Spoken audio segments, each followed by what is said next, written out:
Good afternoon, everybody. We've got kind of a special episode here on Thursday. So we had some news out from the EPA, some proposals in regard to the RFS. We've got a guest to join us and kind of walk us through this. This is Paul Winters. Paul is the Director of Public Affairs for the Clean Fuels Alliance America, which is formerly the National Biodiesel Board. Paul, thank you so much for joining me. I appreciate you having us on, Joe. So we'll get right to the chase here. This is what the EPA put out today. This was a pretty brief press release on their website, but you read through this and it doesn't have a ton of substance to it. But they lay out their targets for the next 3 years in regard to biofuels at the bottom. And interestingly enough, I saw the news release that you guys put out in response to this, which was critical of what EPA put out. Can you explain to me, without getting too complicated, like, what does this mean for biodiesel? What does this mean for soybeans? What does this mean for these new crush plants that are being built all over the country? What's the implication here as you see it? Yeah, so we were very disappointed in EPA's proposal today. We had expected pretty aggressive growth Yeah. in this program based on what we are already doing today. So um, back in last year, 2021, and this year, we've generated almost 3 billion gallons of fuel that just in the first 10 months of this year. So we exceeded 3 billion last year. We'll exceed 3 billion this year. And EPA's proposal doesn't even raise the volumes in the program to 3 billion, even by 2025. So it is extremely disappointing. Our industry has been gaining momentum over the past couple of years.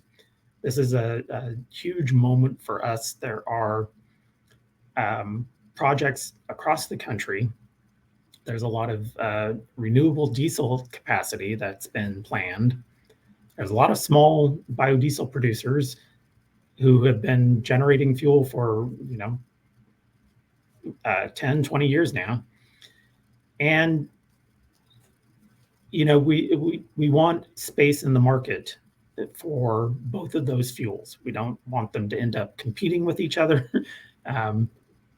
There's been a lot of plans for added capacity to produce soybean oil and canola oil and other renewable oils to help us grow. So, we looked at all those plans we had put in place. We looked at the expected growth, and we thought these numbers would be just as aggressive as we are being. So it's very disappointing to see that EPA simply provided very, very minimal growth that doesn't even look like like the realistic situation on the ground right now. So just because the federal government is proposing this is not a guarantee of what's going to be law. This is a proposal, and they're introducing a comment period, that sort of thing, right? That's the usual process, but these proposals have an impact on markets. Oh yeah. So we saw, and I don't know if you follow markets like I do, but a lot of the people watching are interested. Why did the soybean market sell off today? Why did the soybean oil market sell off today? And a lot of people are going to look at this and say, this is because the proposals were not as high as what people thought, or not maybe what the industry had expected. Does that make sense?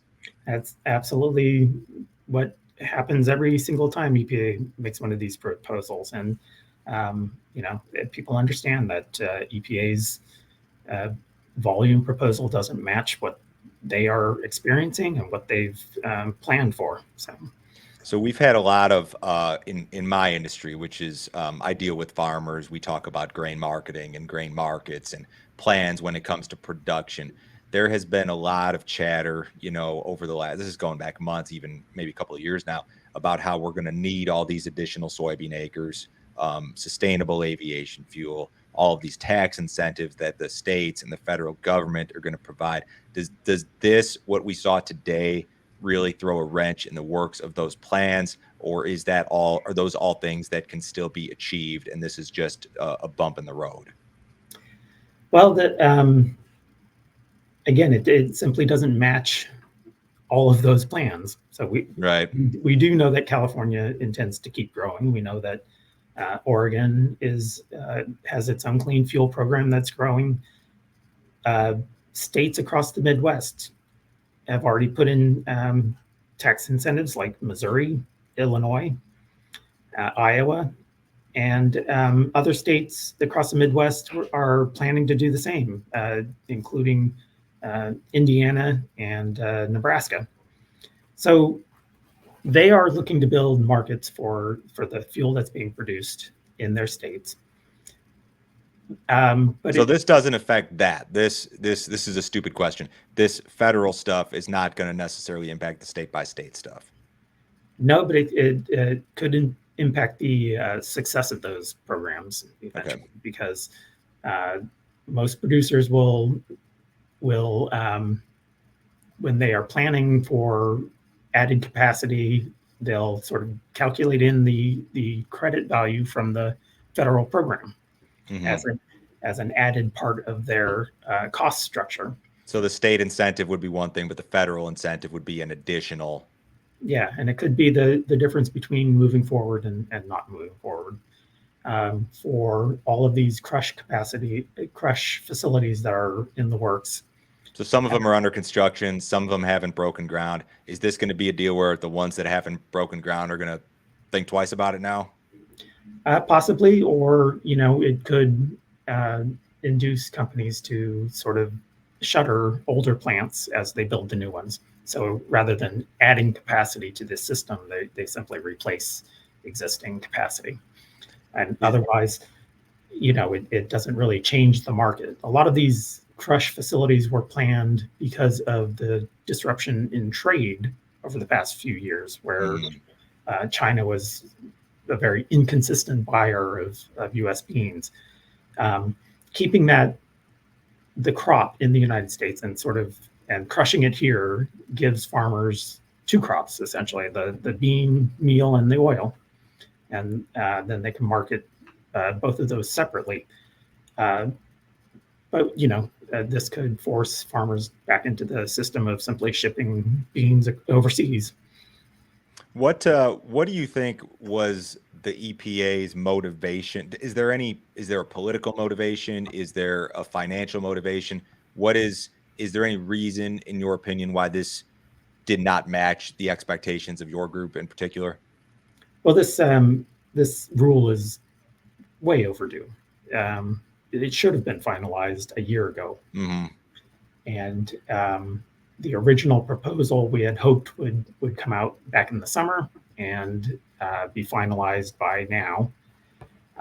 But EPA continued to delay issuing the rule. I think they pushed it past the election. So there was kind of Was that political in nature? Yeah, certainly it was. But I don't think they updated their information during that time. Mm-hmm. I think they made some decisions back in the summer on what could be achieved based on the information they had at the time. And now that there are updated projections from other departments of the government, like the Department of Energy, on how much renewable diesel capacity is expected to come online next year, I think that EPA simply hasn't taken that into account. So there's an opportunity for them to do that and to correct their projections during the comment period. We hope they will. And you guys will be making comments, I would imagine. Yeah, absolutely. And we hope everyone with an interest in this industry, every soybean farmer out there, also takes the opportunity to make a comment. I noticed that there was some stuff in there about electric vehicles. Were you thrown off by that, or was that a surprise to you, or is there any implication there? We had heard this, the news of this proposal for a while. And in fact, EPA first made this proposal back under the Obama administration. Mm-hmm. The difficulty is in how you track creation of electricity that comes from renewable biomass, which is a requirement under the law, and put that electricity into the grid and track it all the way through to an electric vehicle. That's a very difficult process, and EPA puts very strict requirements on our industry to track all of the oil that goes from soybean crushing or from animal rendering or used cooking oil collection all the way through to production. So we know they want to be as strict. I simply don't see how they're going to provide the exact same type of documentation that we're required to. Yeah. So that's something we're going to watch. But even with this proposal, the overall growth in EPA's RFS volumes don't seem to take account of the potential for electric vehicles. They're seemingly forcing everyone to compete in a very small market rather than add together and compete in the overall petroleum market. This might be a silly question. So you've got all these new crush plants coming online. I know you probably already answered this, but they're going to have or would have a really tough time surviving on their own without the federal support, without the incentives, without the additional capacity built into the RFS. Is that kind of the way you're reading this? Well, I think there will always be markets adjust. I mean, different things can change, but it's going to make it more difficult. It's going to be more of an uphill battle. Yeah, the if you take away the gallons of biodiesel and renewable diesel from that market, you could impact the cost of the price of soybean oil by as much as 13%. Yeah, according to studies. So, that at current prices, that's almost $1 a pound of soybean oil. So, yes, that would certainly probably impact a lot of plans.